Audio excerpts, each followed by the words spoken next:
Welcome to Grandpa's Workshop. I'm Loz, and as always, you're welcome in the workshop.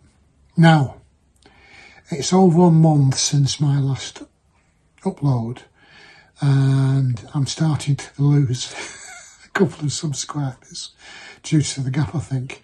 It's like trying to pump up an air mattress with a leak in. Unless you keep priming it, it goes down slowly. So anyway, I hope to be entertaining. The reason for the gap is, well, starting January and getting worse, I've got some underlying health conditions that you don't want to hear about, that are really sort of dragging me down. One of which, as a result of not being able to breathe or sleep, is got chronic fatigue and permanent brain fog, and I'm certainly trying to avoid power machines and sharp blades when my brain is not really 100%.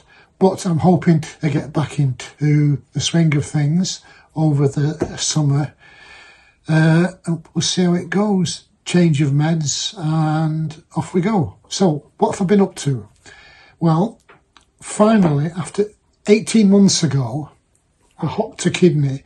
I think I told you about it at the time, and bought a TSLS table saw fence gizmo, which is like an all singing, all dancing add-on fence and lots of other things to add to your table saw to make its accuracy repeatable to fractions of a millimetre very quickly. And it also allows you to put a router in the actual tabletop for the table saw, enabling you to get two uses out of one machine. I don't know, just after I've invested all that money in the trend router table, I might keep both. But anyway, I've got the rails on finally, because I'll explain it in the video. But it used to be. Now, I bought this system with a small inheritance 18 months ago, and I bought this after I got the table saw, and then it turns out that the table saw possibly wasn't the best table saw to adapt the TSLS system onto. And what's been holding me back is what you can see here, if I just zoom in on it. So I've had to attach a square section aluminium with the T-slot bolts. So the aluminium's fixed to holes in the cast iron table saw top at 3 places, and then the actual brackets on the front are connected with E-bolts onto that. Now, at the back, it's a lot simpler. The brackets can go straight on in 2 points.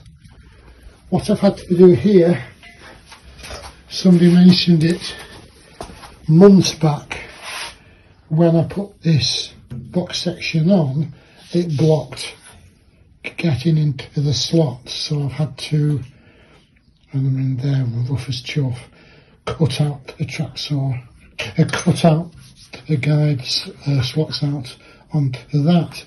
Now, because these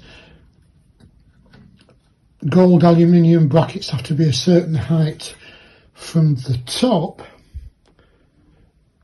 I had problems with the bolts and the washers not holding onto, because it was against this slot which has the grooves in. So I had to separately get an flat aluminium bar to put it on, so that these have a good grip basically. Now I've got them on, but they need to be levelled. The big things other than that, and all the small projects in the workshop that are not progressing as usual, I've got about 8 on the go, and I tend to lose the bits, which sets me back to square one. Right, outside, the idea was this spring and summer to put a decking on the back of the house where the patio door is, basically because the existing flags are not really level and aren't big enough to put a decent patio set out, so I can have the kids over for barbecues and drinks in the sun, etc. a weekend. So we set about and we did composite decking. The whole thing has gone in. I've not bothered showing you because there's plenty of videos. It's basically a 2x4 wooden frame with the composite boards on top with semi-concealed fixings. I got it in the dark anthracite because it matches the way I'm doing the garden, and mostly number one sun.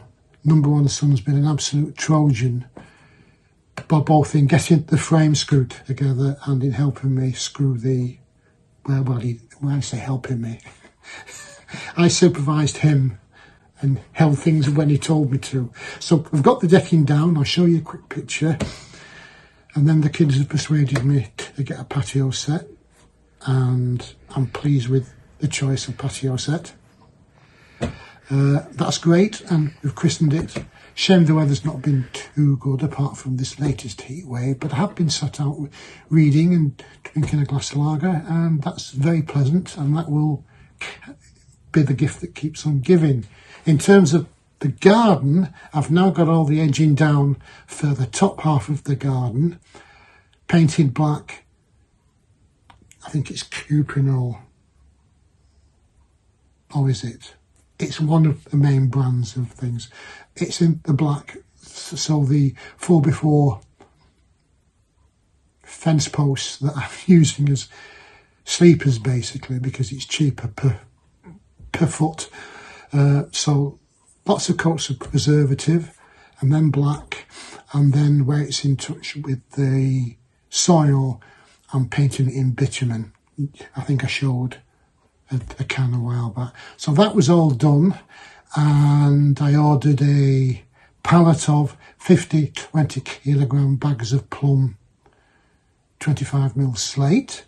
I'll show you a picture of the pallet, and then again number one son and daughter-in-law, Trojans that they are, came over, put a second membrane down because there's a membrane under the motorway number one ballast that went down when I took the beds out. So it's got a it's got a membrane, a load of ballast, a heavy duty membrane, and this plum slate. And the kids did the bulk of carrying the bags through, dropping them in the hole, splitting them, taking the bags off, leveling it out. That looks nice, I'll show you that. Bottom of the garden is on hold. That's just going to be lawn. With help, I dug out the raised beds, and it's now nearly level. It needs a final raking out, and then that's going to the lawn. So I've just got to mow it once a fortnight, and the edging's there, but it needs to be finished off. It's just this chronic fatigue. I can do 5 or 10 minutes and then I need to go and have a break, and it breaks everything down and makes the salami techniques of cutting finer and finer bits, and the end never seems to get there. So that's what's in the garage. Sorry for lack of progress. I'm hoping to get better. I'm hoping to get on my 5-day workshop in July, and I'll let you know how that goes on. I'll try not to take too much time on top of this. So that's just a quick Sunday waffle. Nice to see you and talk to you.